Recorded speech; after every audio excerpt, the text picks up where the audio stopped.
Welcome to Campfire Tales.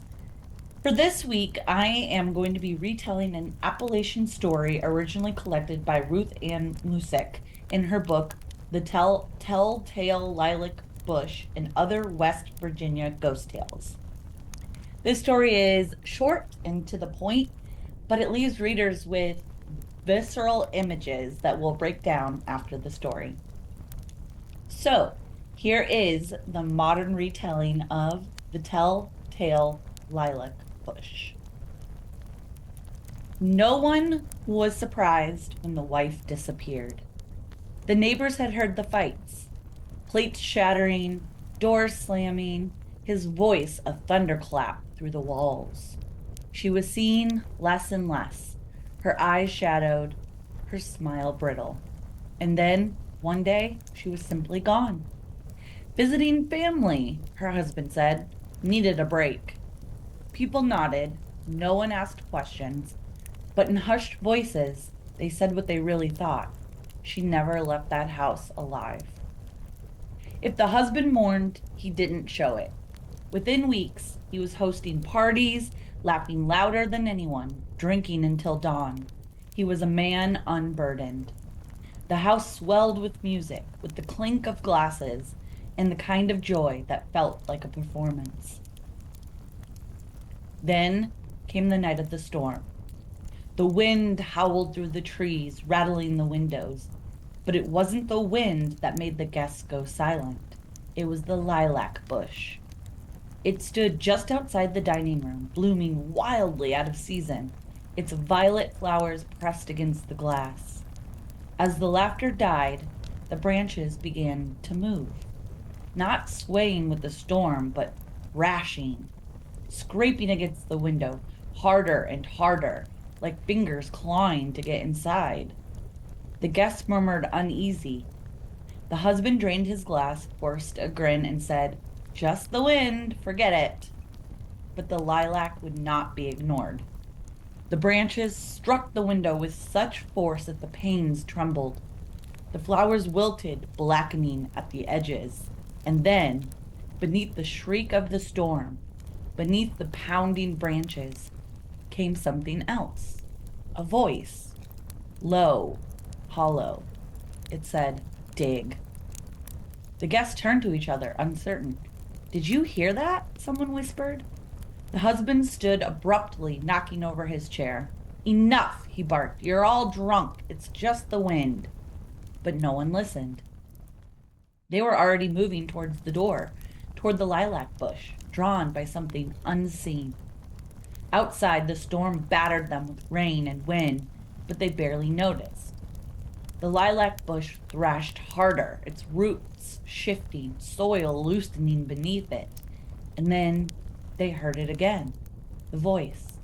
"Dig." Someone dropped to their knees, clawing at the dirt. Another one joined, and then another. The earth was soft, wet from the rain. It gave way easily, and soon they found her. Her bones were curled beneath the lilac bush. Her skull caved in from the final blow, and from her palm, still open in death, the roots of the lilac twisted upward as if she had planted them herself. The men turned.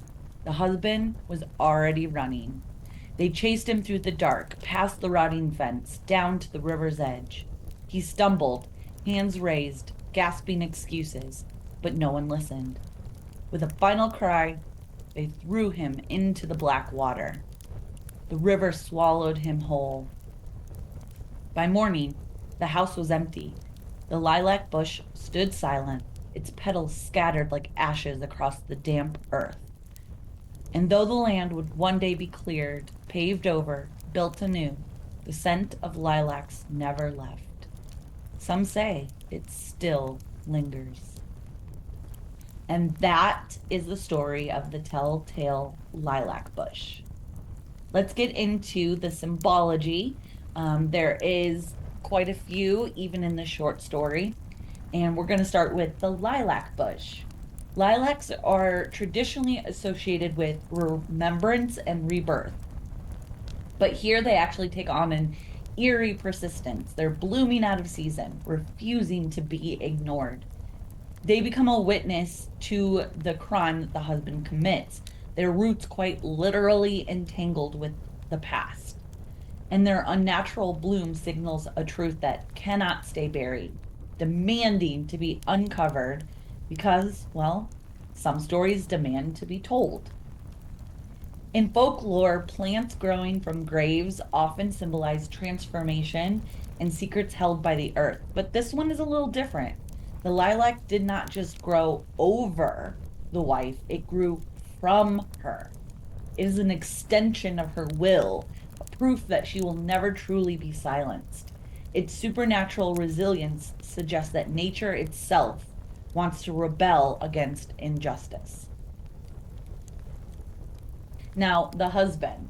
The husband represents what we all know, patriarchy, but also the silencing of the woman, both in life and in history.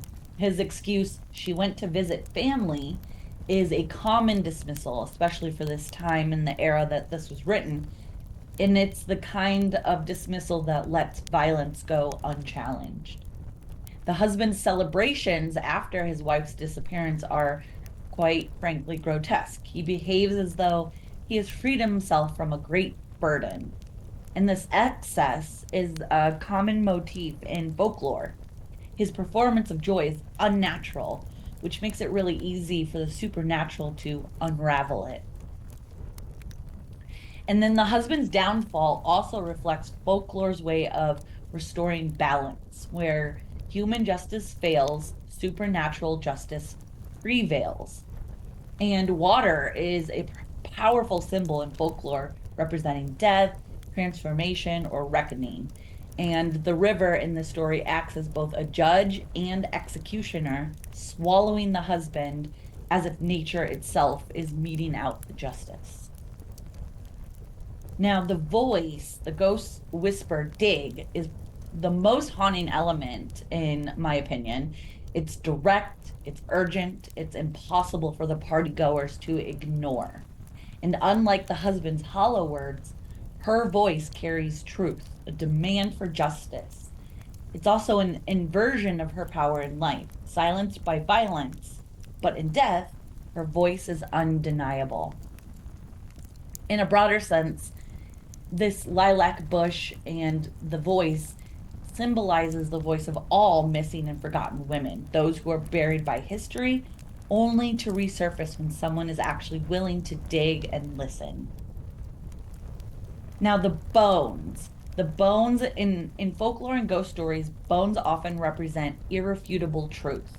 Unlike whispers or hauntings that can be doubted, bones are evidence. They're concrete, undeniable. Even though the wife's body was meant to stay hidden and her story erased, her remains refused to be forgotten. Bones, especially those hidden in folklore, also symbolize unfinished business. They are what remains when everything else is stripped away. Finding the woman's skeleton confirms the crime, but the fractured skull speaks louder than words. It's undeniable proof of violence, of the truth brought to light. And yet, the lilac scent lingers, a final reminder that some stories refuse to be erased. All right, I hope you enjoyed this Appalachian tale and found some of the symbols as visceral as I did when I first read this story.